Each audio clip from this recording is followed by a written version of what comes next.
গ্রামের ঠিক প্রান্তে এক পুরনো অট্টালিকা। অট্টালিকাটি বহুদিন ধরে পরিত্যক্ত, কেউ সেখানে রাত কাটানোর সাহস পায়নি। গল্প আছে, একসময় দুর্গাপুরের জমিদার পরিবার এখানে থাকতেন। তবে এক রাতে জমিদার পরিবারের সবাইকে হত্যার পর থেকে এই বাড়িটা অভিশপ্ত হয়ে পড়ে। একদিন গ্রামের কয়েকজন যুবক মিলে ঠিক করল বাড়িটিতে রাত্রি কাটাবে।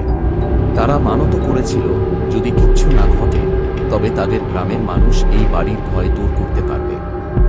রাতে তারা বাড়িতে ঢুকল।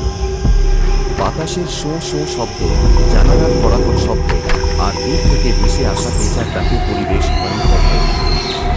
হঠাৎ করেই একটা বড় আলমারি নিজে থেকে খুলে গেল। ভিতরে একটি ধুলোমাখা আয়না।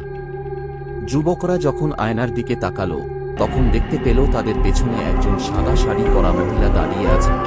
তারা চিৎকার করে দরজার দিকে দৌড়ালো, কিন্তু দরজা নিজে থেকেই বন্ধ হয়ে গেল। এরপর সেই মহিলার কণ্ঠ শোনা গেল,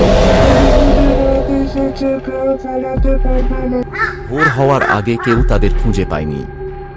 সকালে তাদের কেবল জঙ্গলের মধ্যে অজ্ঞান অবস্থায় পাওয়া গেল।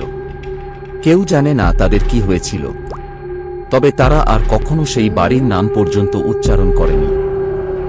এরকম আরও অনেক ভিডিও দেখার জন্য প্লিজ লাইক এবং সাবস্ক্রাইব করে দিন।